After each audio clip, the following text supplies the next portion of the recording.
was reasonable. And it probably just wasn't enough. Tom, can you first give a case history? Just kind of a typical case history, and then we'll talk in greater detail about what happens. All right, I can tell you the biography of a little kid from a hollow in West Virginia whose mom and dad went to Houston to find work. They thought that Houston was the capital of opportunity in America. The dad went out there to get a job, a low-level job with an oil company, brought the mother, then sent for little Jimmy and his little brother. Jimmy and his brother got to Houston on a Greyhound bus, and his dad and mom failed to pick him up. How old were they? Jimmy at that time was 12 and his little brother was 6.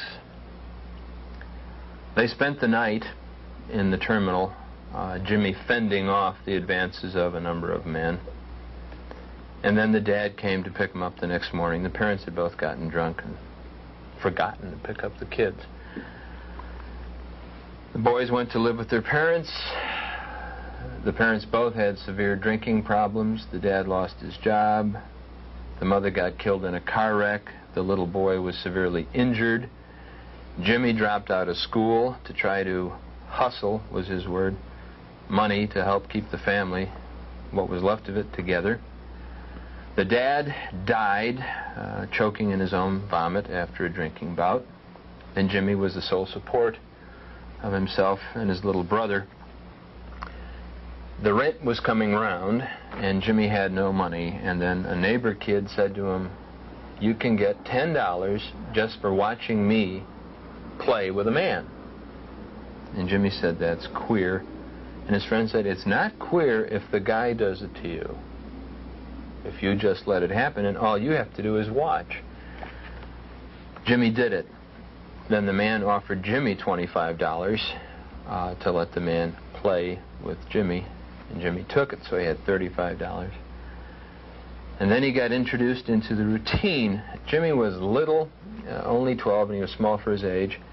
And the circuit he went on in Houston was not the main one, which is Montrose. He went to a place nearby, an arcade called Funland. The way that worked was the boys would stand by the machines, and a man would come by. If the man offered quarters, the boy would take them, and then the man and the boy would go off. Jimmy became a professional prostitute at the age of 12. He survived in that capacity until he was 14. Was he working on his own, or was he part of an organization? He was not part of an organization. He was what they call the Farm League. And he was taking care of his little brother. His brother got killed in a car wreck when he was driving with some people. And Jimmy then was desolate and almost destitute. He used the last money he had to bury his brother. He did not want to let his last surviving relative, his grandpa in West Virginia, know the way things had gone. A reporter in Houston last saw Jimmy across the street from Funland, and a man who used to pay boys for sex then told this reporter, "I know that boy. He told a man who's a friend of mine that one time he was having sex with that little boy, and then he realized that the boy was crying, and he looked up and saw that the boy was sucking his own thumb, and at that point he had to break off the encounter." The journalist believes that this reformed man who used to use boys was his own best friend, the boy who had been having sex with Jimmy. Jimmy disappeared. His body was later found mutilated, and his grandfather was notified. The police then told the grandpa in a very cruel way that the grandpa shouldn't try to get a loan from the city of Houston. It would have cost $500 to ship the body back? To ship the body to West Virginia, because the boy was nothing but a harbor whore, or worse. And the grandpa died shortly thereafter. The whole family is dead now. Jimmy was a typical kid. He wasn't looking for this life. He found it. He needed some means of support. He took what he could get, and he came to grief and met his death. Houston is possibly the worst city in the United States for the misuse of lost and runaway boys or homeless, defenseless boys. Probably 350 or more boys are killed every year in Houston. About Houston? I would say I hear about Houston that it is the worst. That children are brought to Houston from places such as New Orleans or from other parts of the Southwest. Their life is sad. It's 100% sad. They get up, you know, 1 or 2 or 3 during the day, and they go out and they have to earn money, and they're treated bad. They eat only when they're fed by somebody else, and they never get anything for anything. They always have to return sexual favors for it. They sometimes get beaten, they get robbed, they get pushed. You know, the police abuse them, everybody abuses them. One young man got out of the car. By young man, I mean the age of probably 15, maybe 16. And he got out of the car and he was just badly beaten. I mean, there's no two ways about it. He looked right at him and his face was black and blue and blood coming out of his nose and his lip was fat and he couldn't walk very well and he was sick to his stomach in the bushes and he was just very badly beaten. Evidently, he had got either a bad trick or the man was on S&M or something and just kind of like shoved him out of the car as he went around the corner. Opened the door for him and said, "Get out." Any of them ever want to hurt you? That's why I watch out for them. You watch out for them? Yeah. How do you tell? You know, when they start to jump now. What, jump on you? Yeah, if they do, you know, I'll be ready because I'll be watching every time. What do you be doing then? I just be laying down in bed, letting them just watch them. But if they start to jump on you, what can you do? I always carry a pocket knife or something like that. I don't know if they'll hurt me or not. You know, I just watch out for them, just in case they do start. 9 out of 10 of them are weird. I mean, they get, you know, there was one guy that picked me up in Atlanta, and he just said that, you know, he wanted somebody to go out and have a few beers when he would smoke a joint.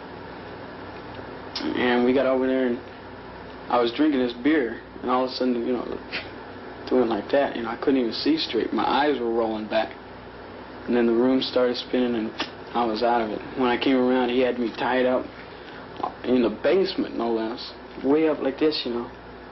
And I couldn't even move. Did he tied up? Yeah, stretched. What was he doing to you?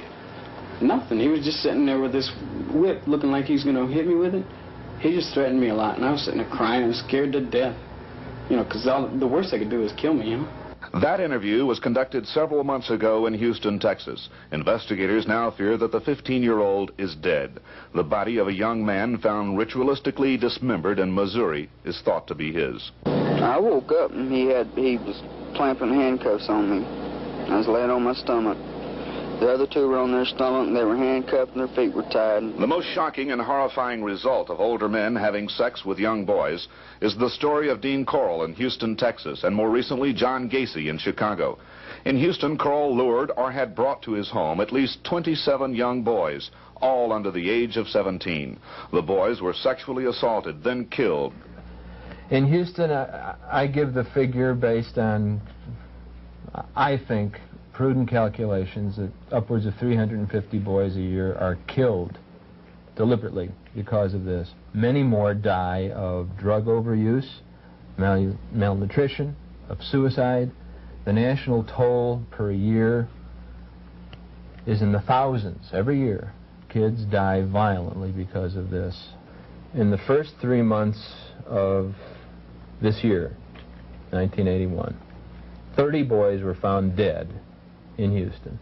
None of them was called a homicide.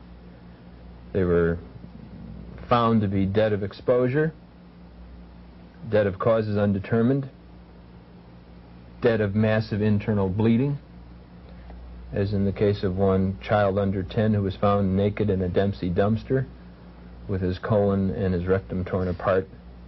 He was called not a homicide, but a victim of massive internal injury. He was fist raped. Yes. What is the sort of psychic roots or the nature of this phenomenon? I've been studying this phenomenon since the spring of 1979, and to the best of my knowledge, most men who seek sex from boys are not homosexuals. To the extent that they have active sex lives at the peer level, They are heterosexual. Many of them have no peer sex at all. There are gay people who are what we call pederasts, that is, men who lust after children, especially boys. But it appears to be the case that most such men are not gay, that their attraction is for young, defenseless children, especially boys, because they're more exotic and more forbidden. But it is not a matter of gay rights as advocated by practically anybody. This is a much different sort of phenomenon. The reason that the gay community usually scorns any investigation of the subject is that they know that the average person in the public will blame homosexuals and homosexuality for the phenomenon, regardless of what facts are presented. Well, this is not just a sexual thing in the way we talk about it. It's a power trip, and it's also a sadistic thing, because these kids are tortured and killed. Who do you think those people were? Those were not just ordinary people there. If I told you their names, I'm not going to tell you their names, but if I did, I don't think you'd sleep so well. The kind of individuals involved are down the line, almost in every instance, in the cases I've investigated, men who are very powerful, usually very wealthy, and usually administrate control over a large number of people. Wealthy Houstonians can and do obtain boys in a most discreet manner. It's gotten a little more sophisticated now. It's gotten more expensive. Higher prices are paid, and it's gotten a little more sophisticated in terms of I think the types of people who are into it, types of adults who are into it, professional people. Houston professional people? Yeah. Soliciting boys? Oh, sure. You know, I mean, you can be a millionaire in Houston, man. Yeah. You got people here that are so wealthy that they can't let anybody know what they're doing, that they're willing to pay $200, $300, $400 a night, you know, for one of these boys not to say anything about them. You know, you got judges, doctors, lawyers, politicians, advertising people involved in buying young people, if it's for an hour, for a night, or for a month, or for a year. They actually have white slavery in this country. It's a fact. And in Houston, right now, it's going on. Tom, is there any evidence that there's any connection with organized crime? Obviously, with other forms of prostitution that we know about, there are close connections. The mafia has always utilized prostitution as one of the pillars of its organizations and sources of its income. Is there any connection here that has been revealed with organized crime? Yes, when we're talking about 400 kids on the street between 2 and 4 in the morning in a city like Houston, there's very little organization. There may be a runner or a pimp who's trying to squeeze the boys a little, but there's no big businessman running a sophisticated operation. But when there is a bookstore with 40 stalls, there's often a stable of boys. That's fairly good-sized business. And there's bigger business than that. That's the call boy operations, like this one we described with the 10,000 customers. That's big business, it's crime, it's organized, but it's not the mafia. It's the pillars of our society. There is big business, organized crime. It's sophisticated, it's closely attached to the major financial, commercial, industrial, educational institutions of our society. It's run by the same people who run those. It's frequented by the same people who occupy management positions in those. It's not the mafia. It's an adjunct of clean business. It's serving the most respectable people we have in our society, the people who are the elite. I assume you can't name names at this particular time, but... Not if people haven't been apprehended yet. Right, okay. Are senators involved? U.S. senators? Well, and congressmen, do you suppose? Let me give you some information here. Now, this is stuff that has come out of newspaper clippings. It has gotten far enough to get in the newspaper, even if it hasn't been followed up. This was potentially the biggest case of all. That the one in New Orleans? Yes, a New Orleans Boy Scout troop was busted for actually being a call boy ring of boy prostitutes. The man who was the leader of the Boy Scout troop was given 75 years in prison, and then he offered to tell a story. The story he told was that the congressional delegations from 2 states, one of which was Louisiana and one of which bordered Louisiana, and, as he put it, the entire hierarchy of one of the states, as far as top political posts, were all involved as customers of the little boys. And he said he was willing to name all the names. That was a UPI story of 26 November 1979, and he never talked again. Is he in jail now? Is he in he's prison? Still in jail. He said there was 1 U.S. senator and many congressmen. Weren't there a couple, actually right-wing, new right representatives, congressmen in Washington, who were actually found guilty of molesting? Doug, I wish you were right. Congressman Robert Bauman was apprehended in February of 1980 having sex with a 16-year-old boy. For some reason, no charges were brought until September 1980. At that point, the FBI and the U.S. Attorney made an agreement to keep all details of the account out of public records. The charges were dropped on Bauman's promise that he would take a drug or an alcoholic abuse treatment program. He continued in office and he ran for re-election. He was defeated, but he said he would go on to run again. William F. Buckley is one of his closest friends. They were co-founders of Young Americans for Freedom and the American Conservative Union. The way Buckley put it was this: it transpires that during alcoholic bouts he engages in homosexual acts. He went on to say there was a complaint filed by a 16-year-old boy. And then he went on to say Bauman should resign from Congress and resign from the positions in conservative organizations because he was an embarrassment. Bauman never went to trial. He didn't actually go to a formal pretrial hearing either. Then there was Texas Congressman Wyatt, who was caught, well, actually, I take it back. He was not caught. A juvenile reported that Wyatt had forced sex on him. Charges were never filed. That's a quote. Charges were never filed, despite the fact that the boy had filed a complaint. And Wyatt said he was going to run again. When it was published in the Austin paper that the complaint was not that he was drunk driving, but that he had forced sex on a juvenile male, he said he wouldn't run again. He was already in the alcohol rehabilitation program, so there was no trial, no pretrial hearing, no charges.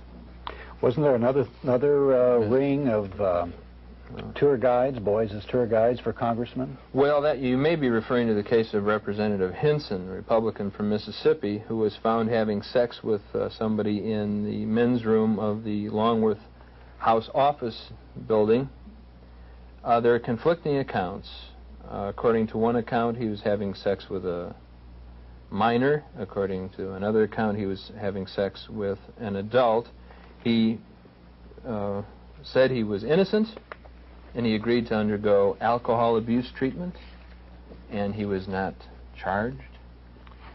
Well, there was some the charges were dropped. Well, what was the story about the young boys being tour guides for the Capitol? And this was also part of a little boy sex ring, and also some of it resulted in campaign contributions. I read that in an article. That has to do with the state of Texas, as a matter of fact. Texas.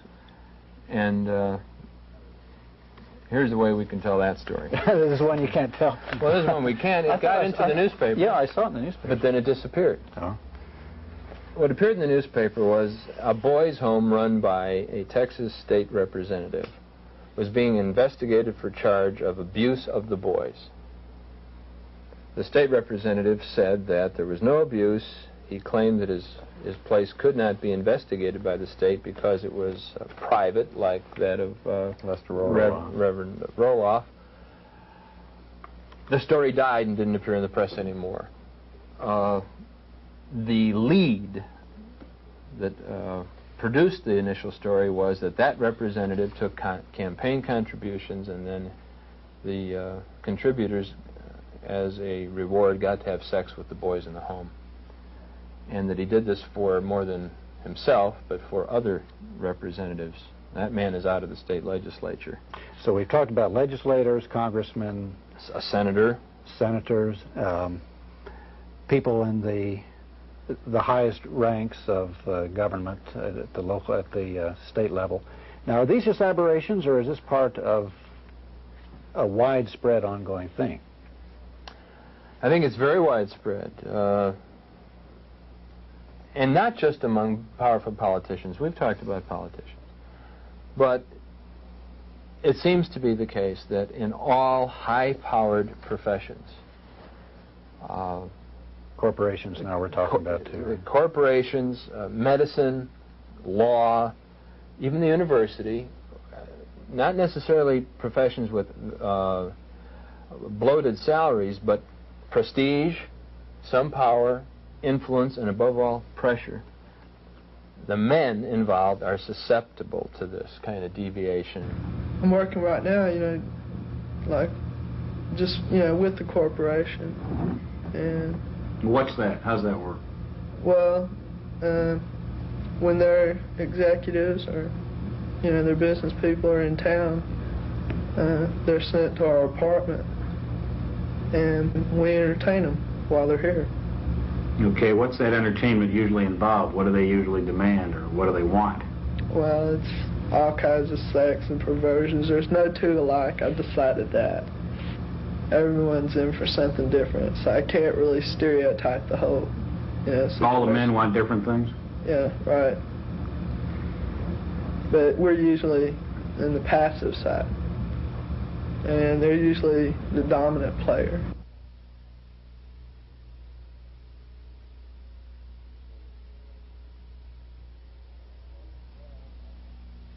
He was a real old man. How old a man? Like about in his 60s, 70s. What does he do at Grady Hospital? He's one of them people that operates on people. He's a what? A doctor. We've talked about those men who have achieved power, and also among those men who wanted it but didn't get it. Mm-hmm. Men like poor Gacy in Chicago, who killed at least 33 boys. He was not a well-to-do man, but he was a joiner. He paid high dues to join men's clubs. He paid $1,000 to join the President's Club so he could have dinner with Jimmy Carter. Instead, he had dinner with Mrs. Carter and had his picture taken with her. He was an upward striver. He killed at least 33 boys. He offered in his defense that he could not identify any of the 33 boys by face or by name because he had had sex with 1,500 different boys in the previous 5 years. 300 different kids a year. And most of them, as he said, were prostitutes. He didn't snatch them off the street. He went out and bought their services. And then he coerced them, as this lawyer in Washington says no one ever does. He made them captives and he killed them. What about women in positions of power in government? You don't find women involved in that? Well, you don't find many women involved in positions of power in the American. Maybe that explains what appears to be the fact. Women don't do this to little girls. Heterosexual women, homosexual women don't do this to little girls. Or little boys. Or little boys. I mean, it happens, but it's not common, it's not ordinary, it's not a phenomenon. It isn't a threat. If you have a little girl and you have an adult female friend, you needn't have any apprehension. But if you have little kids who are boys, they are in more danger than the little girls today. Why do you think there's so much violence caught up in this? Investigations in other cities have shown that boys 13, 14, even younger are coerced into prostitution with threats of physical violence and are sometimes shipped across state lines, shipped to the older adult men who desire young boys for sexual acts. Occasionally, these boys' episodes with their older clients ends in physical violence. There are men who seek young boys to torture and sometimes to kill. This phenomenon is not unique to America. It may not even be unique to advanced industrial urban societies. In the other places where it occurs, though, it doesn't seem to be attended by a high level of mayhemic violence. And in the United States, it is. In Islamic countries, for instance, prostitution with boys is a standard. I've been in Morocco and Algeria and observed this, and yet I've never heard any stories of violence being involved. In other words, it's an erotic phenomenon as opposed to this power or psychological. Well, there are those who would have us believe that that is the case in America. Here, for instance, is an article written by a law professor in Washington, D.C., who was general counsel to the Metropolitan Police Department. This article was written in 1981. He says, if the boys are victims, it is largely in the technical sense. It is more accurate to characterize them as entrepreneurs who, by and large, understand their own motivations. They do it for money, for drugs, for pleasure, and perhaps for some as a crude gambit for emotional sustenance. But unlike teenage girl prostitutes, they do not act out of fear. There is no coerced recruitment, no whippings, no incarcerations in their rooms, and no sweet-talking pimps with Cadillacs. That's not what I have found. So you think that's false, that Washington police chief? I think it's false, and I think it's a deliberate falsehood. Well, let's talk about, we haven't talked about the proliferation in the United States of this. We've talked about a few individual cases. How widespread is it, and what are the numbers we're talking about? Well, we know this, for instance. This is a standard. 500,000 kids run away or are thrown out of homes every year in the United States, and the majority of them are boys.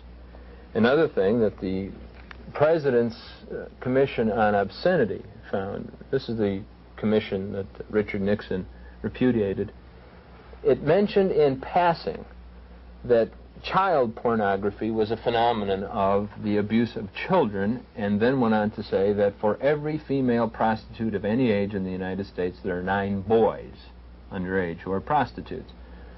That is a finding which is debatable and is a speculation, but it went unnoticed.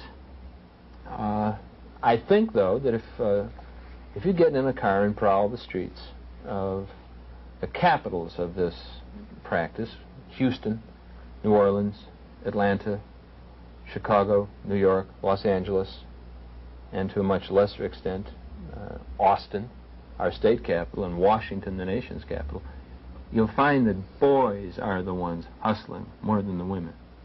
Mark, some of the research that you did in Austin here that started off your involvement in this issue indicated that there was a possible ring of homosexual boys in Austin. Could you tell some of the facts on this case? Well, my interest in this whole issue originated when, as a reporter for the Daily Texan, we heard through the grapevine that a pharmacist here in town had been busted. And I don't remember the original charge. I'm not sure if it was abuse of a boy in a home. I guess it was abuse of a, that's right, abuse of a boy in a halfway house. Well, the thing that interested us about the case was that the police had later found in his home a file, an index file, of anywhere from 200 to 500 names of young boys around the Travis County area and counties accompanying Travis County. And it had their names, phone numbers, parents' names, in many cases, sexual statistics on the personnel, height, age, weight, and in some cases preferences. And that sounded like an astounding thing to us, that there should be somebody traveling around, and what he did was he would hang out at high schools and offer the drugs that he had available, as he was a pharmacist, in exchange for sexual favors. Well, we followed that up, and somewhere down the line of judicial scrutiny, the evidence was lost, or disappeared, or was unable to be retracted, and it complicates from there. But that's how we got. Well, Anderson, his name was Anderson, Robert Anderson. He was found guilty of one charge and sentenced to 2 years in prison, and then he skipped he was still not incarcerated. He skipped, and he's never been found again. Was there any indication that he was involved with other men who were participating in these favors? In other words, what would the point of him keeping these cards be, unless there was some sort of business or organization? He was an agent. He was an agent, and he had quantities of drugs. Mark didn't mention that he listed next to the name of each boy that boy's personal drug preference. And he also had a very large quantity of muscle relaxants to administer to boys to make sex easier for the men. Not only that, but there was also the names of several well-known business men in the Texas community that, for obvious reasons, were contacts. Okay, what about, you talked about Boy Scout groups and boys' homes. What about these? Well, a boys' home is an ideal place if you want to get in on an operation and get hold of some vulnerable kids. It's an ideal place to do it. In San Antonio this August, 2 men who were supposed to be Catholic priests were arrested for sodomizing 50 boys, ages 3.5 to 14, that year, and they had several hundred boys in the past 3 years. They're having sex with the boys on a regular basis. That was why they established the home, to get at little boys. In Dallas, a place was closed down the year before. In Houston, Jimmy was in a home in Houston for a while, and he was raped by his caretaker. That place was closed down. In Houston, there are only 42 beds available in all the homes for boys in the whole city, and one of the homes that's still open was previously investigated, and arrests were made because of attacks on the boys. It's very common. It's very hard to trust any place that presents itself as a home for boys. And one of the tragedies of that is when somebody opens one that is clean, like Covenant House in New York City, operated by Father Bruce Ritter, the first thing that happens is there's a smear campaign against it, and everybody says it's dirty too. So if there's a clean one, it gets a bad name.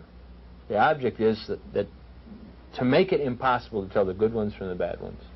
I guess the Boy Scout people have this problem too, don't yes, we've mentioned a couple of Boy Scout rings. That doesn't mean that the Boy Scouts are an organized group to feed pederasts. What about judges and police? Judges and police are in high-pressured professions involved, too. In some of these too, then. To my knowledge, the police are involved less as practitioners of this than the other stressful professions, by far.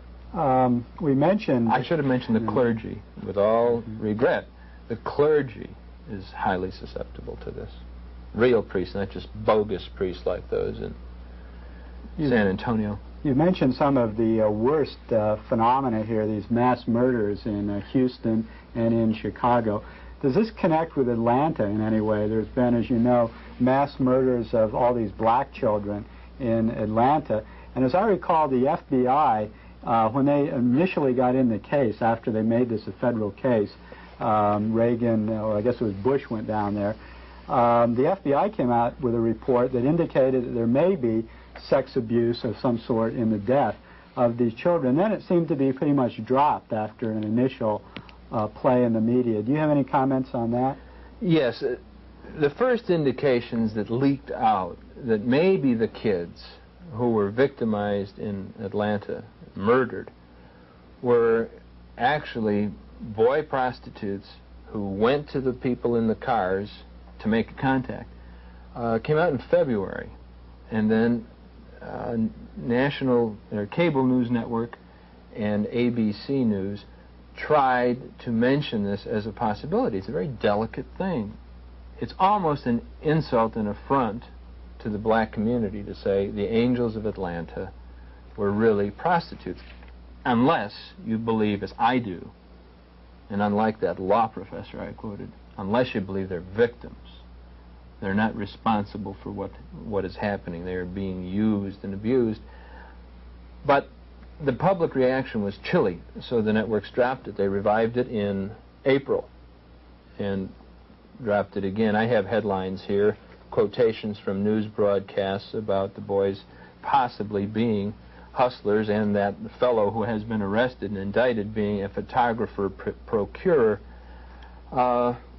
Among the mothers of the first 10 kids, those women who went public and talked about their predicament, is one who said to the wire services in an interview, "I'm afraid my son was involved in prostitution. I'm afraid that that's what got him killed. I'm afraid it's the link to the whole series of murders," and no newspaper in America printed the wire service copy. Isn't part of this whole phenomenon dealt with a business of pornography, child pornography, where pictures are taken of these acts, films are made, and this Wayne Williams, we know is a photographer, and we know he has training in electronics. He'd done radio work, he'd done recording work, so might he be involved in a film organization, and indeed possibly even a snuff organization? There's been some evidence about snuff films where people are literally killed on film, and that these are distributed, the films. So is there some possibility that that might be involved? I think it's possible, and I think it's likely, but we're talking about an ongoing case, and I think we have to be very careful about what we say. In Houston, I have seen myself big vans that don't have cabs on them.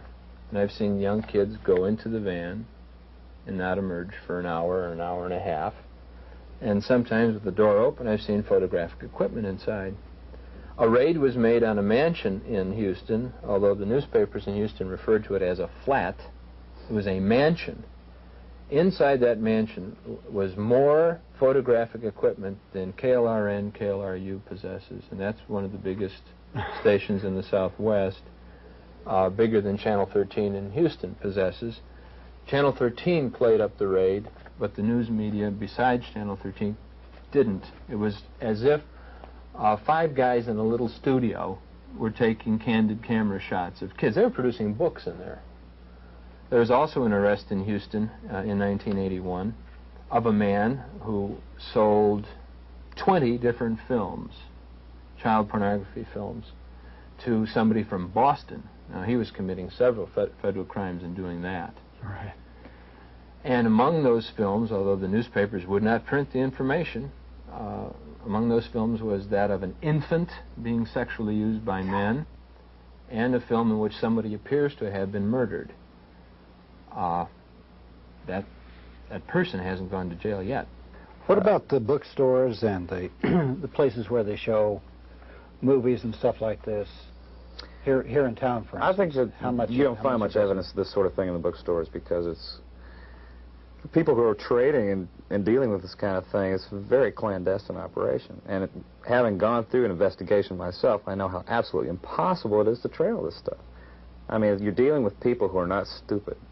You know, they are in levels of power because they're intelligent people, by and large, and they cover their tracks, and they're not about to be dealing with them through the bookstores. I think maybe 5 years ago you could find that sort of thing, but now I think it's been pretty much cleaned up. Tom may have more. Well, I went into a bookstore in Austin 2 years ago in daylight, and my experience is the difference between the operation in daytime and nighttime is the difference between night and day. Yet, in daylight, I first bought a magazine that had pictures of people of borderline age. They could have been 18, they could have been 17, and 17 is legal. And then I had the names of illegal publications. I first asked for a register that listed boys by description. It was a catalog, the order of boy. I asked for that. In a bookstore? Yeah. You're in Austin? Yeah. Yeah. It's a crime to print that, to reproduce it, to distribute it, to buy it, to possess it. I broke the law by saying, I want that, and the guy reached under the counter and handed it to me. Then I said, what about this? And he handed me that, and I said, what about this one? And he handed me one more. And I walked out of there with a lot of illegal goods. That was in the daytime. I understand that as of now, 1981, the same bookstores don't let somebody they don't know do that sort of thing, even at night. But I've been in places in Houston within the last several months. One in particular I can describe to you had 40 cubicles where supposedly men go in and put in quarters to watch dirty movies. And outside every cubicle was a little boy. I was approached both by little boys, as if I were a man who might want a boy, and I was approached by older men who, in the dark, thought I looked young. That was on a weeknight, not on Friday or Saturday, in Houston. When I started following up some films that we heard were circulating in the Houston area, I called an old friend of mine while I was investigating another case involved in this, because we heard that it had been viewed by the district attorney's office in Houston.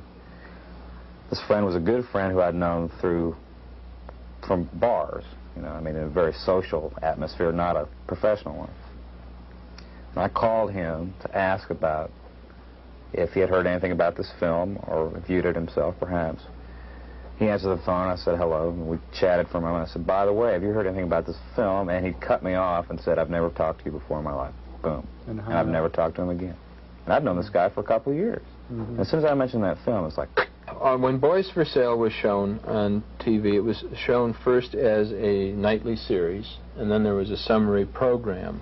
The biggest bank in Houston withdrew its advertising from the show and from the station because it showed that program. Wow. And the bank managed to get the other advertisers for that program to withdraw their advertising. And if I might interject this just for a moment, because it ties into the power problems. I remember originally with the Robert Anderson, the pharmacist we talked about earlier, one of the items found in his apartment was a wallet, or checkbook, I guess, with a student's address and name on it. Well, we started to make some phone calls and try to contact this person. We finally got through to his father, and it turned out it was one of the major banks in Dallas, and his father was the bank president. And we thought we had a hot lead going. And next thing we know, a very, I can't mention names here, but a very powerful law enforcement agency head called us. We were asking about this individual's name in Dallas, and he called us back and said, and it was so cryptic that it was unusual, he just said, all I can say is, forget Dallas. You know, like, don't touch it. Mm-hmm. A Texas House committee has been charged with looking at the problem. 2 public hearings later, the committee has been unable to make any serious progress. Its budget was slashed from $80,000 to $15,000, hardly enough to do an honest probe. And the committee chairman admits to knowing of the problem in Houston, but says he's been told to back off. When we started this committee, we asked for money to do an adequate investigation to determine just how serious the problem of child pornography, child prostitution, sexual exploitation is here in Texas, which I think is a proper thing for this committee to do. Now, that was the first indication that we had pressure on us. The second indication was when I appeared before the House Administration Committee, when they chopped our budget, and subsequent conversations with certain members that said, we have got to stop our investigation. Why do they want you to stop? I don't know why. I have no... You plan to find out? I plan to find out. I think it's serious that they were getting this kind of pressure. Let's continue talking about this situation. You have a story here which kind of is good for several aspects of who's involved, what happens to them, and what doesn't happen to them. Okay, I'll read a wire service release which came out of Dallas and which said at the top, broadcasters note nature, repeated, broadcasters note nature, and also said, note discretionary material. Here's the copy. A 30-year State Human Resources Department employee has been arrested in Dallas on charges of sexually abusing a child. The Department of Human Resources officials say 55-year-old Howard Ray Parker was suspended yesterday from his job as Medical Services Programs Director, that's statewide. Police say they found 200 to 300 pictures of nude boys in Parker's home. Wow. Officers say a 16-year-old runaway boy alleged Parker had sex with him while he lived with Parker. A spokesman for the Department of Human Resources in Dallas says the 30-year veteran employee charged on sex offenses has been suspended without pay. It goes on to say that this is routine procedure. repeats that he's charged with the abuse of a child he picked up on the street as the kid was hitchhiking. It says that the boy alleges that Parker kept him in that apartment of his for a month, and that Parker repeatedly attacked him during that time. Police say a search of Parker's house uncovered 200 to 300 photographs of boys in various states of attire, and many showed them engaging in sex. Now, it happens to be the case that those boys were charges of the Department of Human Resources. And here's what happened in the case. Mr. Parker went under the care of a psychiatrist. The psychiatrist said that prosecution would be damaging to Mr. Parker and prevent his recovery. The judge took that into consideration in the pretrial hearing and let him go. And the state of Texas paid for his psychiatric care, and they returned him to the job after his rehabilitation. He went back to work. He went back to work. What about the kids? Did they do anything to rehabilitate them? Whatever they were supposed to be doing in the first place. Let's take a look at the children involved and their lives. Robin Lloyd, author of For Money or Love, the definitive book on boy prostitution in America. I think that it's been described as a national horror. I don't think it's a national horror. I think it's a national tragedy. My findings are that the boys that get into this,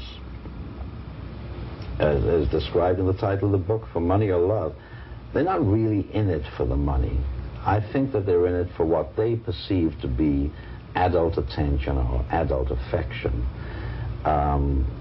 That's where it becomes a tragedy. If you take a 12-year-old boy who comes into a strange town, he's broke, he's cold, he doesn't have anything, he's hungry, and then the other street boys will tell him, hey, you know, you've got something you can sell.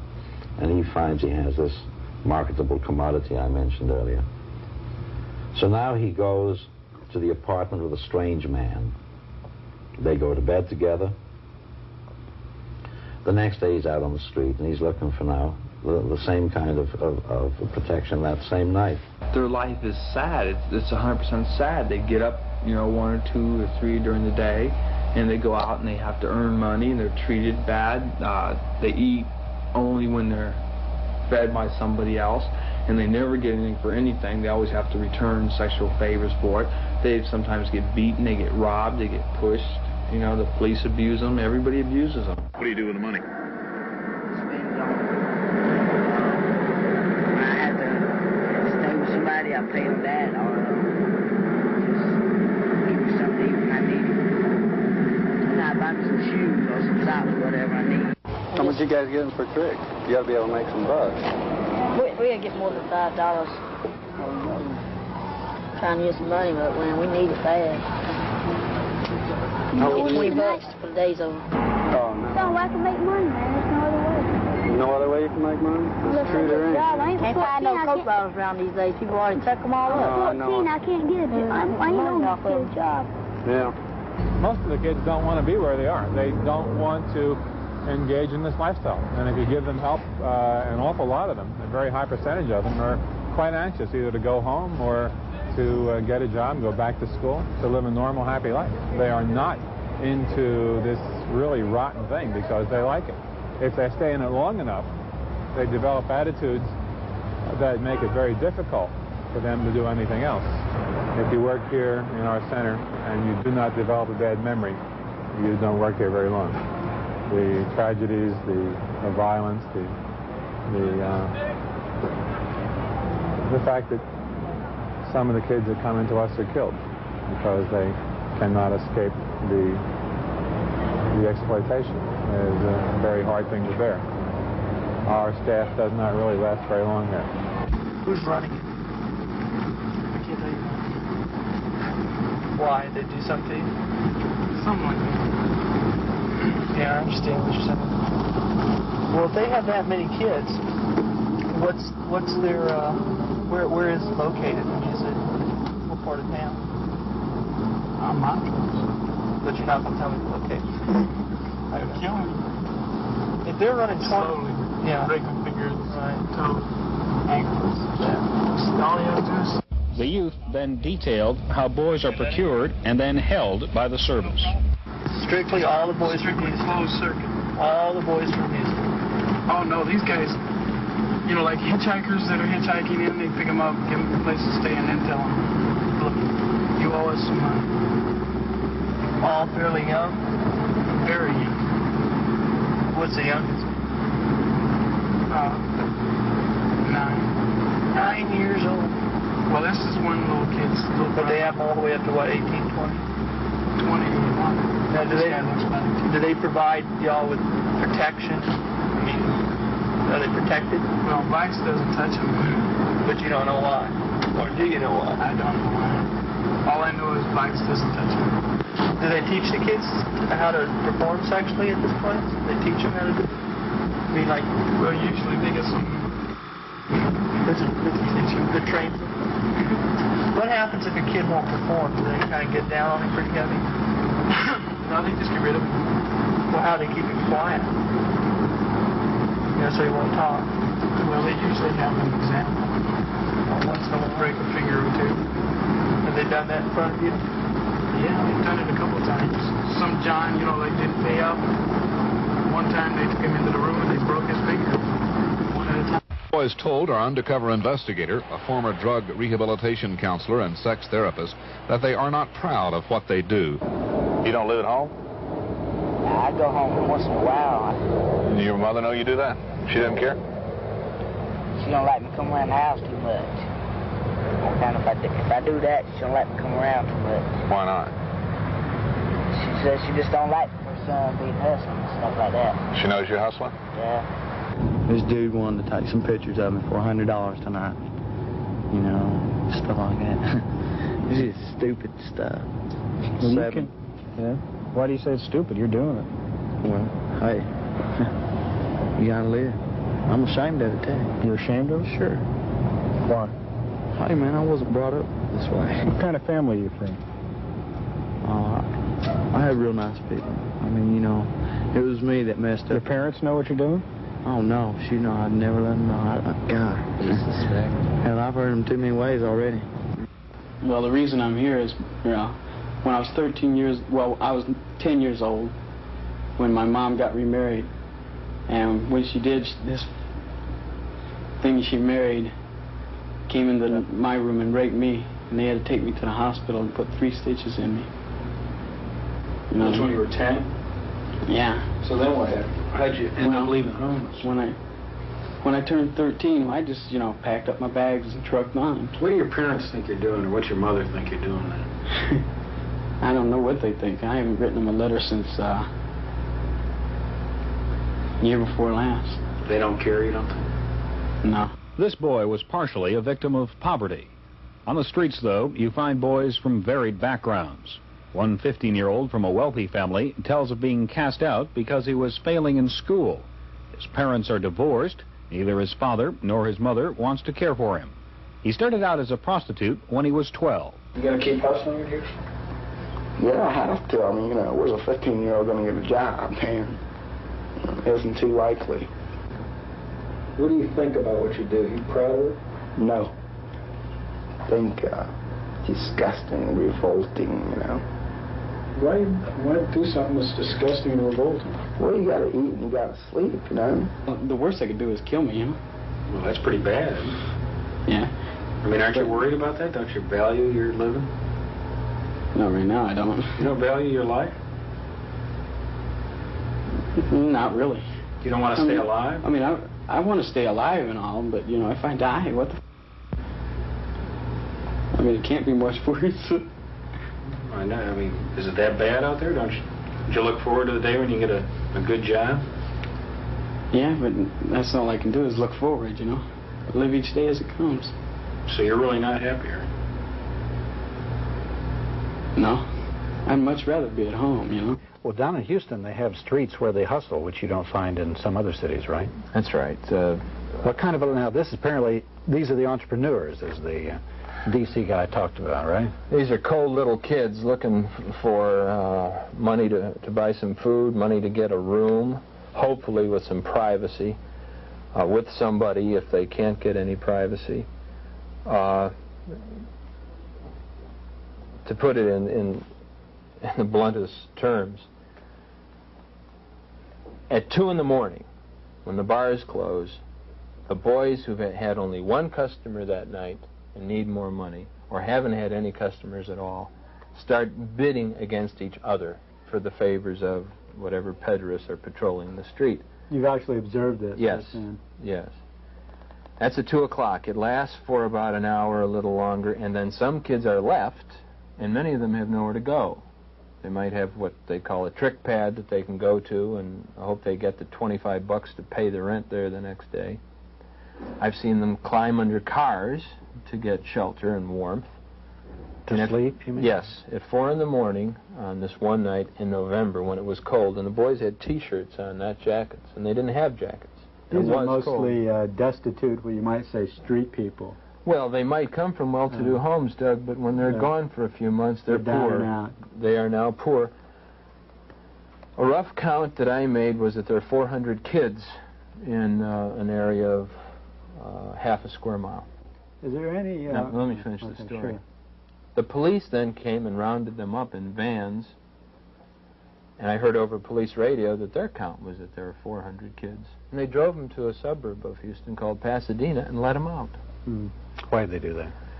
They did it because if they formally arrested them, they would have had to book them and put them someplace, and they had no room for them. If they had room for them, they couldn't have protected them from other people in the jails. They didn't have the heart to arrest them. Technically, they arrested them by taking them into custody, but they didn't have the heart to do any more. They wanted to clean up the street because this was the week before the national election in 1980. They had no place to find shelter for them because there were only 42 beds in the whole city, and some of those were questionable as to their safety for the boys. So they took them for a ride and let them out. They didn't have anything else to do. Tom, is race a factor here, and if so, in what degree, what extent? It's a factor in a surprising way, Frank. We've already mentioned, but maybe not emphatically enough, that these kids are poor. Once they're out on the street, even if they come from middle-class families, they become poor. But overwhelmingly, the runaway kids are from poor families, from struggling families. You would assume then that they would be heavily minority kids. This isn't the case. Overwhelmingly, the kids who are throwaways, runaways, who hit the streets and work in the life are white. Part of the reason is that the market among the well-to-do men for boys is a white market. The men want white kids. They don't want Chicanos. They don't want black kids. They want white kids, fair kids, Nordic-looking kids, the ideal type. What about wealthy black or Chicano males? They also tend to prefer white kids. You can find in what's called the Farm League, in the parks, on the streets, at the curbs, totally on their own, living hand-to-mouth, roughing it. You can find minority kids, but they have a hard time. They have a hard time getting customers. Mostly they get employed in the dark, literally. They work in the cubicles in the magazine stores where their customers won't see them. There's an ugly term called glory hole for the kind of thing that happens in the cubicles. I think the name is suggestive enough itself. What it means that the customer doesn't have to see the person who's servicing him, and then the person who's getting the service fantasizes that the little boy is blonde and blue-eyed and white. Well, what about Atlanta then? You were talking in the previous program about this being the situation with the Atlanta kids. Well, I think there are indications, as I said, that the kids there are hustlers. They are hustlers who are out working to help their families. They are not throwaways. They are not runaways. And they are in the farm circuit. They're working out of a park. They're not in the penthouses. They're not in call boy services. Black kids are out there working, and they're not getting the best trade. They're getting what is called rough trade. Men who will pay less and want more and be more likely to inflict violence as part of the price. Another thing I'd like to say here is that on the basis of what I've learned over the last 3 years, I have a feeling, it's not a firm conclusion by any means, but it's a strong feeling that there's a second reason why the kids out there caught up in this are primarily white. The first reason is that the rich men want white boys. I think there's a second reason, and that is that poor, struggling black families are taking better care of their kids than white families are. They're not pushing them out. The boys aren't running away. They're keeping the contact with home, even if they do have to resort to this for economic reasons.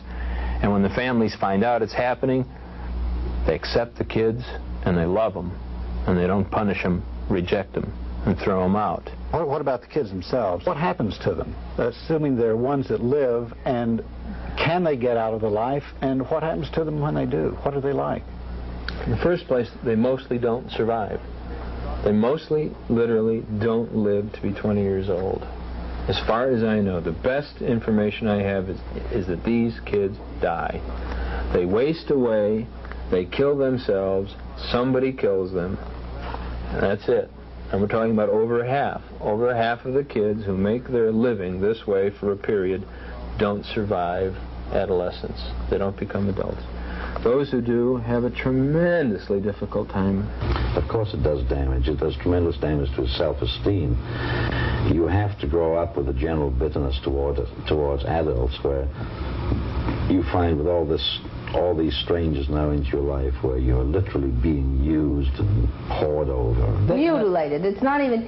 Damage is a quiet word for the mutilation of a child's spirit. We cannot take a 7 or 8-year-old and think that 7 or 8-year-old has the same sexual needs and drives and concepts as you and I. We have to realize that children see things differently, use material differently, and have different ways of integrating experience. Children cannot integrate anal sodomy at 8 or 9. The fact is, it's all they know how to do. It's all they're good at. I came to know very well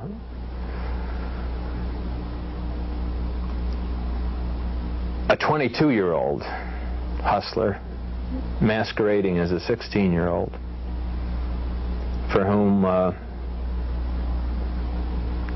friends and I were able to find a job. But it wasn't a good enough job for him. He knew the risks. Over the years, although he was white and blonde, he had to do more and more and more for less and less and less, turn more and more tricks a day. As he got older? As he got older.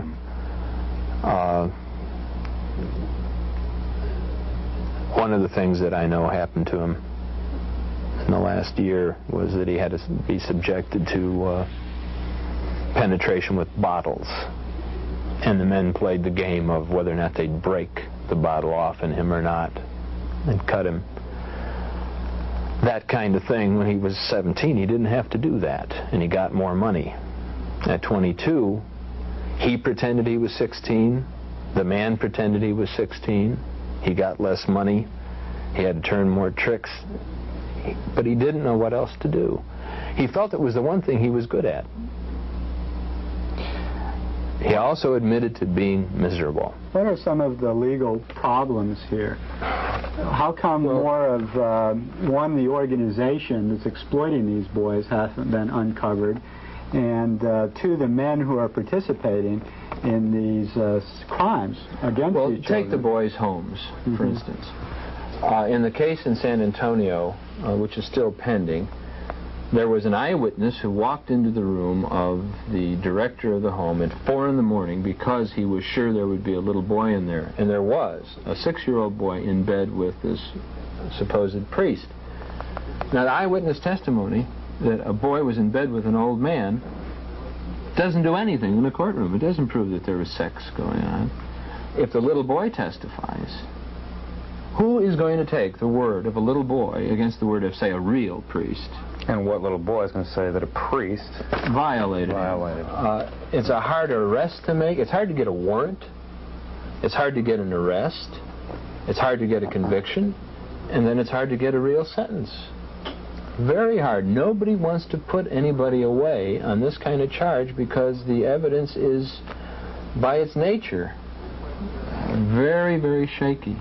And very controversial as well, and that just points to another facet of this problem, is that often it's just ignored, preferentially ignored by the courts and by the police and by society because they just don't want to believe it's happening. I remember when we did our reports, we thought it significant enough because the nature of the case involves some Austin personnel and citizens that we put it on the front page because I was shocked personally by it. And when we printed these stories, we just were barraged with letters from people saying, basically, I don't want to read this kind of stuff over my morning coffee. You know, even though it happened, even though we documented it, and we'd gone out of our way to make sure that it was all backed up with fact, people just refused to want us, not only to believe it, but to even believe that it happens. So that's part of the problem. And another part of the problem is, of course, we were shocked when we found out the extent and broad nature of this problem of pederasty and what all it involves. But we were truly shocked when we found out initially when we started this a few years back, that the police department didn't even know what pederasty was. I mean, I won't say the police department, but I know that I was dealing with one officer in sex crimes division who's no longer in sex crimes division. And I was trying to do my part for truth and justice and trying to get to the root of the problem. And I said, well, tell me about your case history of pederasty. And he just went blank. He had no idea what I was talking about. Now, to their credit, I will say that the Austin Police Sex Crimes Division has come a long way since then. But if the police don't know what it is, then certainly most members of society won't know what it is. So when they see it in the papers, and editors don't know what it is, so they're not going to print it in the first place, but occasionally when it does go through, society just writes it off as an aberration, a very, well, how are the isolated police organized? You mentioned the sex crime division, but there's also the vice squad. So the sex crimes division is a subset of vice. No, it's part of homicide in almost every city. Oh, is it? It's part of homicide. Vice has to do with pornography, obscenity, prostitution, things involving consenting adults, which may be crimes if they're performed in public or commercially.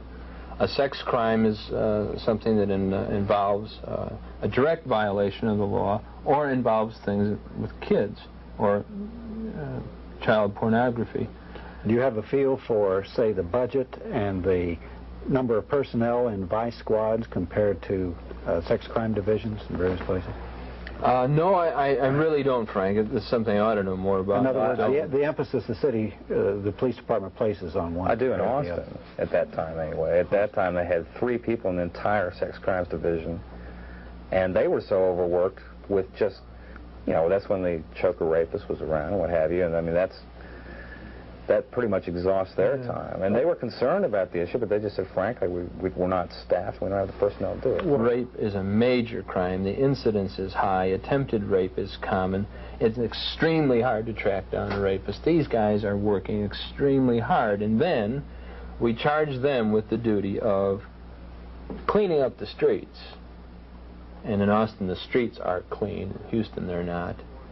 But how can they go behind the walls and find out what's going on indoors? That's extremely hard to do. Has there been much investigation by any police or the FBI or the judicial system of this phenomenon?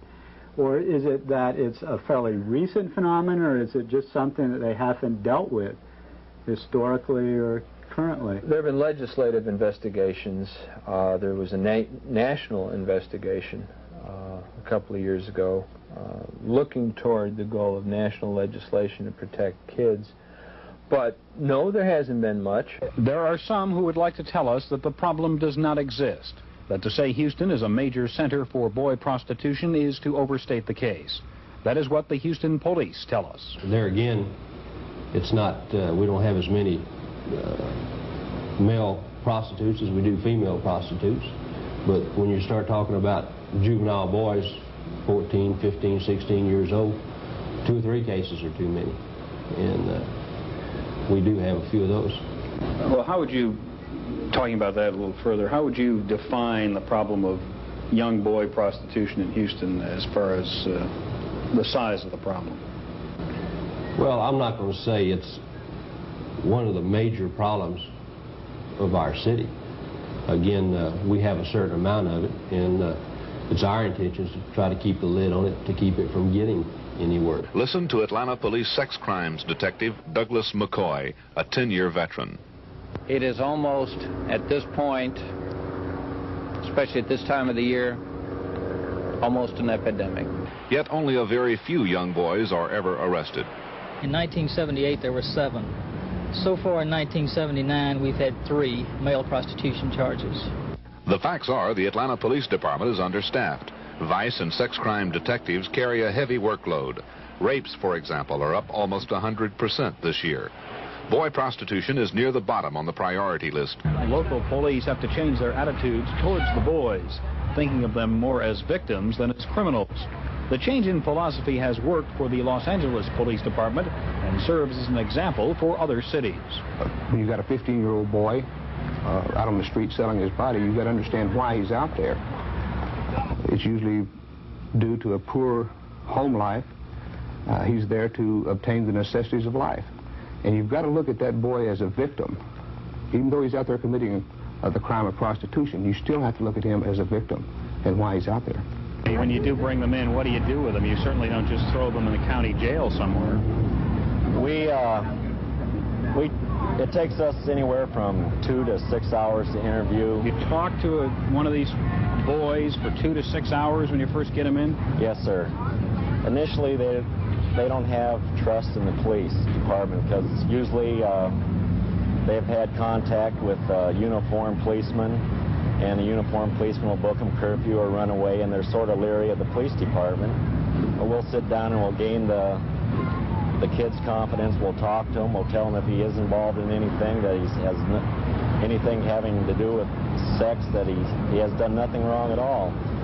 And we treat them the best we can. We'll keep in contact with the victims, and we keep calling them weeks later, and we'll go out and we'll buy them lunch. And this is weeks later. You go out and get together and see how the boys see how doing. They're doing, progressing, and they call us quite a bit. Rehabilitation for young boy prostitutes necessitates a change in the way they are handled by penal institutions. In San Francisco, boy prostitutes from around the nation congregate near some of the plushest hotels. But in San Francisco, a boy prostitute who was arrested is given special treatment. Sheriff Richard Hungisto has set up a new program to deal with young boys. The heterosexual inmates are very likely to abuse, to rape the younger person or the person they think has had homosexual experiences on the streets. They will take advantage of them by force, and sometimes they will be very, very brutal. It's a problem amongst children, juveniles, and adults. So what has been your answer here? We house the gay inmates separately. We don't mix them in with heterosexual population just for that reason. And of course the same thing is true with juveniles. So as you view this problem and people like this come in off the street, how do you handle it? Well, what we do here is to do what we can to make sure that if there are any psychological problems that they're dealt with, and also to try to aid them with post-release help, giving them opportunities as much as we can to find a job, to have a place to stay, and to get back on their feet so that they don't have to sell their bodies to make money. Here in Austin, the sex crime unit now is, to my observation, a solid unit doing the best it can. And they have something that's rare in the whole state. They have an officer whose sole job is to counsel the victims of sex crimes. She's an old student of mine, or a friend of mine. Her job was funded by the U.S. government. She lost her job in the Reagan budget last month. And she had to lobby in the city council to get retained as a police officer. They've retained her for a year. But the overall budget was cut, and her job, will remain in jeopardy. And it's a vital job. If I could just add to the problems of investigation and how Tom and I learned about all this. We just finally realized that Tom, thankfully, has carried on and updated the material and kept a close look. My full participation only lasted for a period of about 6 months to a year. When you were a reporter? When I was a reporter. And myself and another former editor of the Daily Texan, just as soon as we got hooked on it, I mean, as soon as we found out what was going on, we went after it with entire abandon for a good period of 3 to 6 months. Almost every day we forgot our classes, we forgot our work at the newspaper, we were determined to get to the root of it. And after 6 months, we had touched the tip of the iceberg, and we realized at that time, after spending inordinate amounts of time, money, and energy, which we didn't have to spend already, that we needed to be funded by some sort of organization much larger than ourselves, and a staff much larger than ourselves, to continue to find out really what was going on. So I can see how law enforcement agencies, with what little funding they have, particularly during a tax time such as ours, that it's hard to do. And as I said, the more we found out, the more questions propped up, and the deeper it became. There's so many things. If it's all right to range around a little bit here, it ought to be said that in academia, there's been virtually no contribution. I learned about this whole phenomenon as a teacher when a student of mine called my attention to the TV documentary Boys for Sale, which was made in Houston.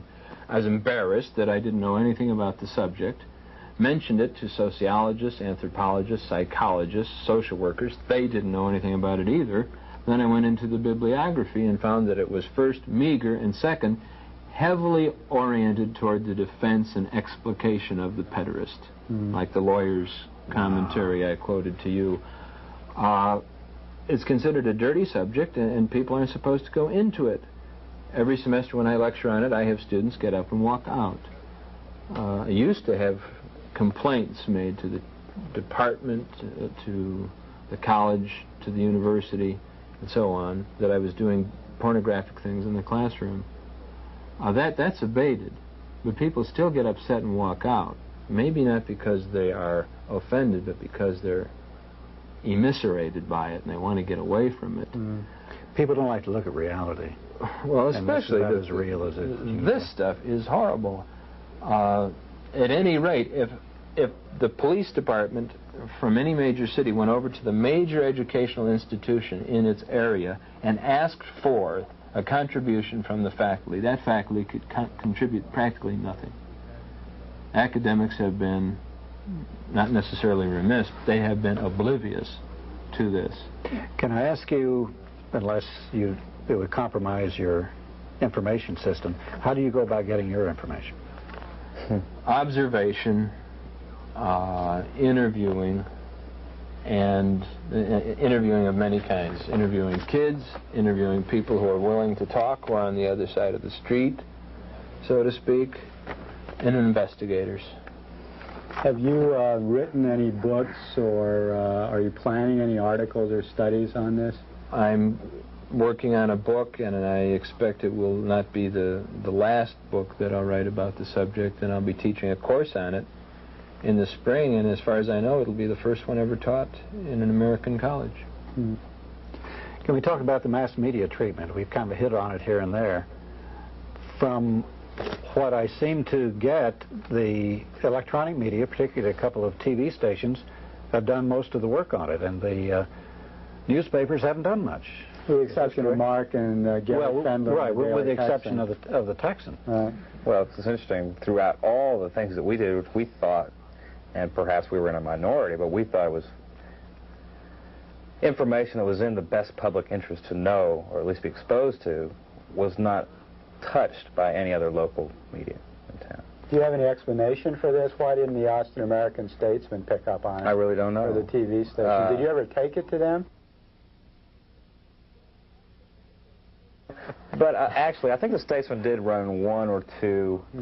I think they ran the initial story about Anderson, the pharmacist being busted, and that's what sparked our interest. And of course, and they dropped.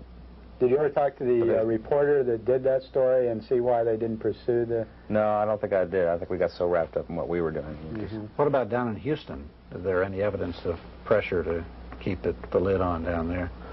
Well, when Boys for Sale was shown on TV, it was shown first as a nightly series, and then there was a summary program, which you'll have excerpts of. The biggest bank in Houston withdrew its advertising from the show and from the station because it showed that program. But they didn't withdraw it until the last... Not the last minute. They kept saying, if you don't kill that program tonight, we're going to withdraw our advertising. And they did, and the bank managed to get the other advertisers for that program to withdraw their advertising. The Houston Post and the Houston Chronicle, again, that story I mentioned in the previous program about the bust of this mansion with this incredibly elaborate film studio in it, emerges in the Post and the Chronicle as a little place with some cameras. Yeah, and the problem is not so much that the incidents are ignored, but there's never any follow-up. There's never any investigation. They just take the easier way out. Something happened, boom, it happened. Next day it's forgotten.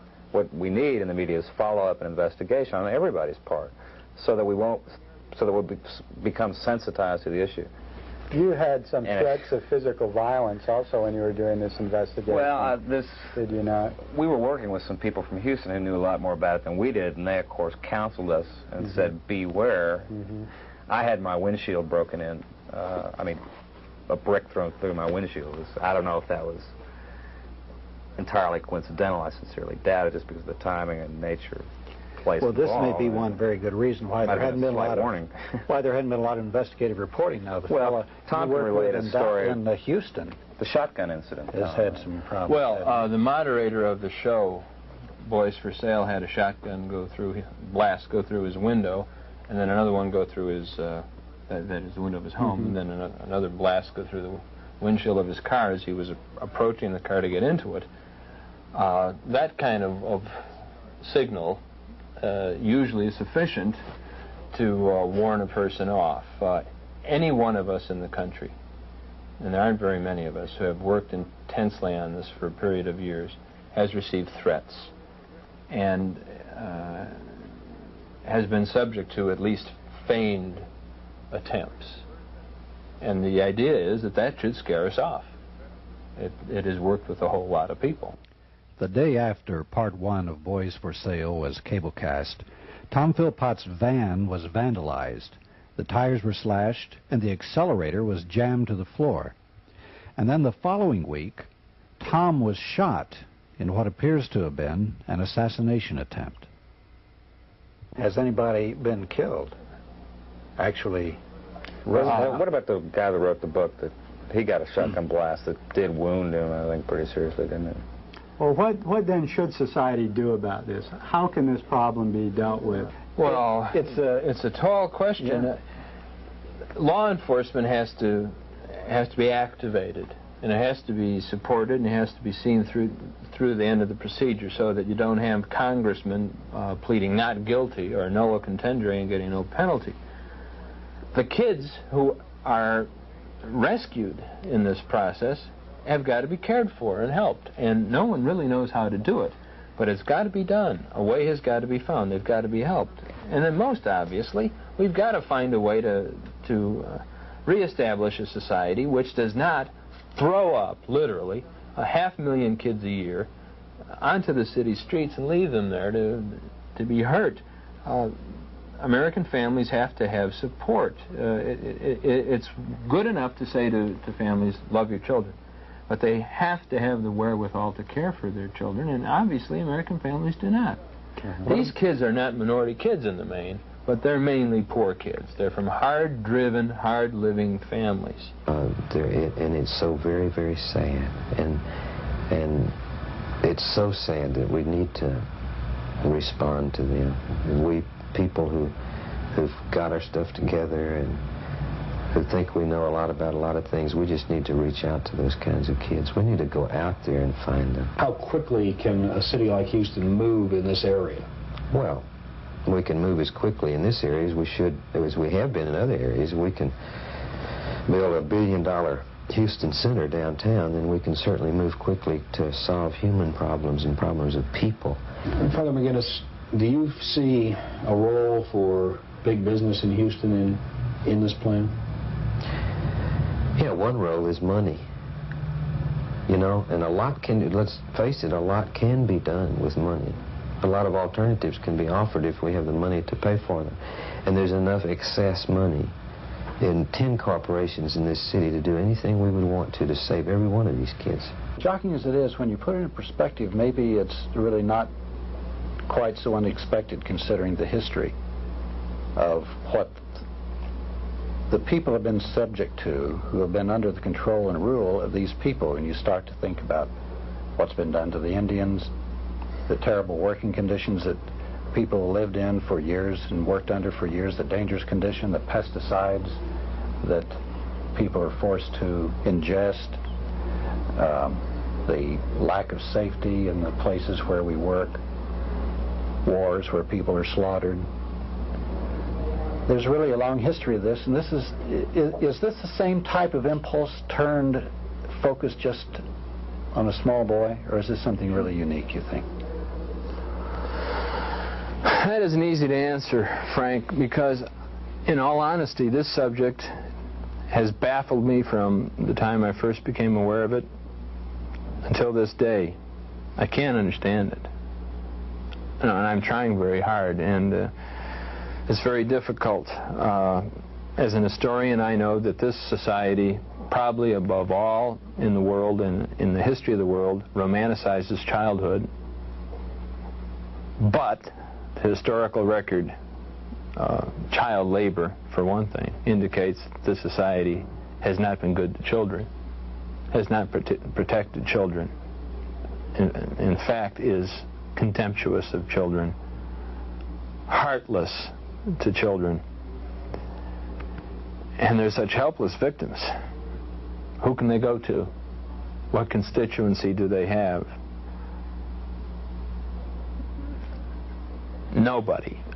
The heartlessness that goes into it is certainly somehow connected with the heartlessness which ground up the Indians, black people, immigrant laborers, poor people in general, which is motivating the cuts in social programs today.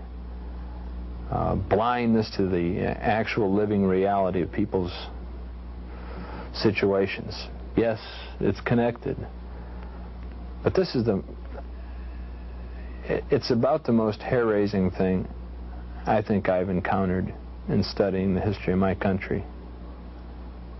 The slaughter of the innocents. It's the greatest slaughter of the innocents since Herod. And it goes on and on and on. And when the public gets a hint of it, nothing happens. The case of Price Daniel is instructive there.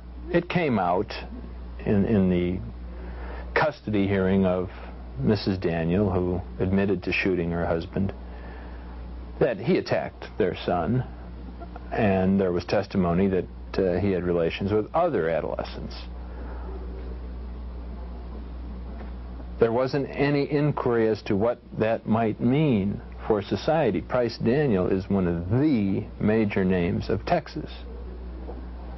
And all these other names that we've mentioned of people have been caught and let off. There doesn't seem to be any willingness to make the connections which you have implied and face them. And it's time we did, right? Yeah, you're damn right, it's time we did. There needs to be police action. There needs to be action in the academy of which I am part to study this. There has to be rehabilitation for kids, and most of all, American families have got to be put on a footing where their children are not in jeopardy of being lost in this way.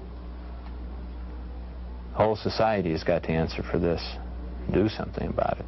If we don't make this move, what do you think the results would be in Houston? It'll get worse and worse and worse. There'll be kids killed in the dead of night and dumped on the highway, like they are right now. It'll get worse. It'll never get better. You don't sit back and see something like this. History has proven that. And just watch it, and it gets better. It'll get worse, much worse.